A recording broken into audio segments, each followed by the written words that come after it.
Donc le but est de vous montrer le travail collaboratif entre Revit Architecture et Revit Structure. Donc on peut voir le modèle Revit Architecture. Par exemple, allons en vue de rez-de-chaussée. On voit en fait une vue d'architecte avec les sanitaires, les escaliers, les cloisonnements. Passons maintenant à Revit Structure. Donc en fait, l'ingénieur reçoit le fichier Revit Architecture. Donc il ne va pas l'ouvrir de façon brute en fait. Ce qu'il va faire, il va le lier. L'ouvrir de façon brute ne permettrait pas d'avoir une suivi des modifications dynamiques entre ce que modifie l'archi ou autre. C'est pour ça que Revit, la plateforme Revit, a une méthode pour gérer en fait la liaison entre l'archi et la structure. Donc je vais vous montrer. Dans l'onglet collaboration, vous avez la notion de copie contrôlée, sectionner le lien. C'est-à-dire que là en fait, vous allez récupérer uniquement ce qui vous sied. Donc, par exemple, je vais récupérer les niveaux avec un décalage de 5 cm pour prendre en compte le niveau brut du niveau fini. Et je vais me donner des préfixes qui va être S pour structure pour différencier les trames archi des trames structure si vous le souhaitez éventuellement. Voilà.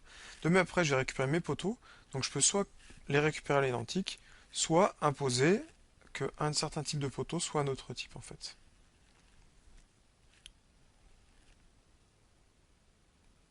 Donc on va copier le type original. Bien sûr il faut que les types originaux existent dans le gabarit de structure en fait. Sinon il faut effectuer un transfert des normes du projet. Idem pour les poteaux acier. On retrouve le même principe pour les murs.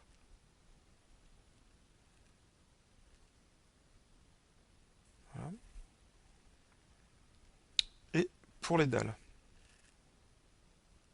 Et radier de fondation, on va dire. Ensuite, nous allons choisir de copier. Donc dans un premier temps, les quadrillages et les niveaux. Donc on va ici choisir tout, puis filtrer par uniquement les quadrillages. Ensuite, on effectue ce premier copie-contrôler pour ces éléments. Puis dans un deuxième temps, nous allons mettre dans une vue en élévation ou en coupe pour copier-contrôler tous les niveaux. Voilà, donc on sélectionne tout. Voilà, et là on a pris les niveaux. Et on a les niveaux qui sont copie-contrôlés. On remarque le petit symbole de copie-contrôlé. Et on remarque le préfixe S et le décalage de 5 cm. On peut noter ici qu'on n'a pas choisi les mêmes étiquettes d'annotation de niveau que l'architecte. Ensuite, il me reste juste à copier l'ensemble des éléments que je veux copier-contrôler. Recopier avec intelligence du modèle archi. Et par exemple, désectionner ceux que je ne veux pas forcément copier-contrôler. Voilà. Et une fois que j'ai fait ça, je peux terminer. L'ensemble des deux modèles maintenant sont coordonnés. Si je désactive le lien Revit Architecture, on retrouve uniquement nos fichiers structure où on voit à la fois le modèle de coffrage en gris et par exemple les modélistiques des murs en vert. Donc là, bien sûr, je vais faire un enregistrement. Donc je vais enregistrer mon fichier structure. Donc une fois enregistré, ce fichier, vous pouvez le passer à l'architecte qui lui-même sera averti des modifications que vous avez effectuées et qui pourra les accepter ou non.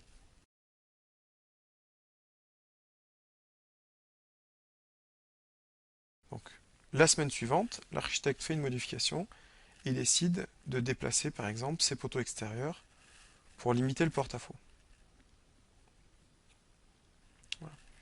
Admettons qu'on décale ces porteurs et donc la trame qui va avec de 80 cm. Donc la trame H a été décalée de 80 cm. Donc l'architecte va enregistrer son fichier et vous l'envoyer classiquement par mail ou par l'intermédiaire d'une boîte à plans ou d'un buzzsaw.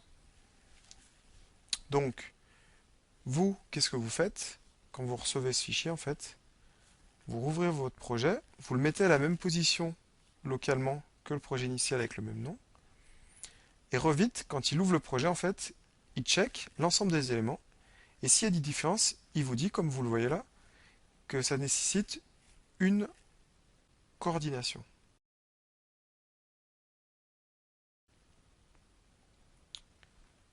Donc, on va aller sur Complément, Collaborer, Révision de la coordination, sélectionner le lien. Et donc là, vous voyez en fait que vos poteaux porteurs ont été modifiés, les quadrillages ont été modifiés. Donc vous pouvez bien sûr soit reporter, soit accepter la différence, soit rejeter, soit se mettre en conformité avec l'architecte en mettant ou pas des commentaires. D'accord? Voilà. Si on modifie le quadrillage pour être sur les mêmes trames que l'architecte, afficher, on peut demander à ce qu'il nous affiche automatiquement une vue adéquate. Donc si la vue adéquate n'est pas la bonne, vous faites suivant et vous affiche la vue suivante. Et là, on se rend bien compte des différences entre la trame H et la trame structure H. Voilà. Donc une fois que je fais appliquer, en fait, on voit que les éléments sont déplacés, aussi bien la trame que les poteaux. Et donc nos deux fichiers sont à nouveau coordonnés. Si je désactive mon lien, je vois tout à fait que mes poteaux ont bougé en fait et sont maintenant en tête des consoles.